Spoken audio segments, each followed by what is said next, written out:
হস্পিটেলত গোটেই দেশতে চলি থকাৰ নিচিনা PMSMA বুলি কয়, প্ৰধানমন্ত্ৰী মাতৃত্ব সুৰক্ষিত অভিযান। এইটো চলি আছিল আমাৰ, চলি আছে এতিয়া। এইটোতো গোটেই ভাৰতবৰ্ষতে প্ৰধানমন্ত্ৰী নৰেন্দ্ৰ মোদীয়ে আজিৰ পৰা 10 বছৰ আগতে আৰম্ভ কৰিছিলে আৰু গোটেই ভাৰতবৰ্ষতে এইটো প্ৰত্যেক মাহৰ 9 তাৰিখত এই অনুষ্ঠানটো আমি কৰি থাকোঁ। কিন্তু আজি 10 বছৰ কমপ্লিট হোৱাৰ কাৰণে এটা অনুষ্ঠান উৎসৱ হৈছে, কিন্তু সেইখিনি কাম আমাৰ প্ৰত্যেক মাহতে 9 তাৰিখত চলি থাকে। এই অনুষ্ঠানটো মূলত মাতৃ সুৰক্ষিত অভিযান, মানে আপোনাৰ যিখিনি প্ৰেগনেণ্ট ওমেন, যিখিনি গৰ্ভৱতী মহিলা, তেওঁলোকক আমি কেনেকৈ সুৰক্ষিত কৰি ৰাখিব পাৰোঁ। প্ৰেগনেণ্ট ওমেনখিনি বা গৰ্ভৱতী মহিলাখিনি সুৰক্ষিত কৰি ৰাখিব লাগিলে তেওঁলোকৰ আমি মেইনলি হেল্থ চেকআপটো কৰি থাকিব লাগে ভালকৈ। সেই হিচাপে আমাৰ একেবাৰে টোটেলি আমাৰ একদম গ্ৰাছৰুট লেভেলৰ পৰা আশাৰ পৰা আৰম্ভ কৰি আশা, ANM, CHO, তাৰপিছত হস্পিটেলৰ ডক্টৰ, তাৰোপৰি গাইনকলজিষ্টলৈকে কমপ্লিট চেইনটো আছে গভৰ্ণমেণ্টৰ।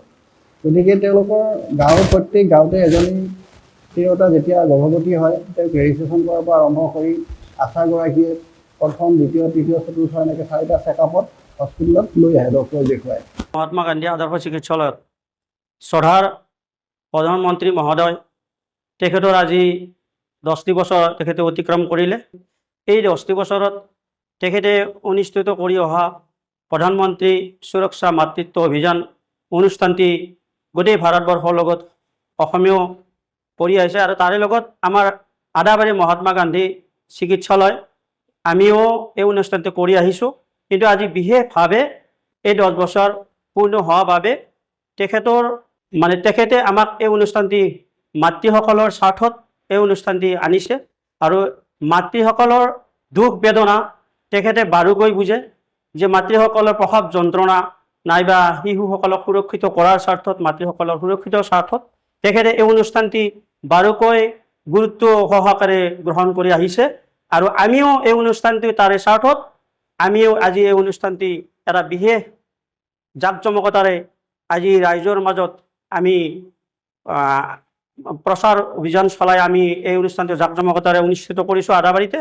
গতিকে আমাৰ এই অনুষ্ঠানটিত 2য় আৰু 3য় ANC যিখিনি চেকআপ আছে, প্ৰসৱ চেকআপ, সেইখিনি আমি মহাত্মা গান্ধী আদৰ্শ চিকিৎসালয়ত আমাৰ আমাৰ ডেপুটি সুপাৰিনটেণ্ডেণ্ট ছাৰ সত্যব্ৰত ডেকা ছাৰ আৰু লগতে মোৰ চধাৰ দিলীপ নাথ ছাৰ দুয়োজনীয়ে আমাক বিশেষভাৱে এই অনুষ্ঠানটি চলাই নিয়াৰ ক্ষেত্ৰত সহায় সহযোগিতা আমাক বাৰুকৈ প্ৰদান কৰিছে।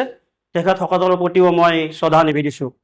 আৰু লগতে আমাক আশা যিখিনি আছে, আশা বাইদেউসকলেও আমাক যথেষ্ট সহায় সহযোগিতা আগবঢ়াইছে। তেওঁলোকৰ এৰিয়াৰ পৰা 2য় আৰু 3য় যিখিনি ANC চেকআপ আছে আমাৰ ইয়াত আনিছে আৰু প্ৰথম চেকআপখিনি তেওঁলোকৰ ওচৰৰ যিটো ছাব চেণ্টাৰ আছে তাত বৰ্তমান চেকআপ কৰি আছে। যিকোনো খবৰৰ বাবে যোগাযোগ কৰক আমাৰ এই নম্বৰত 9181 307 2221।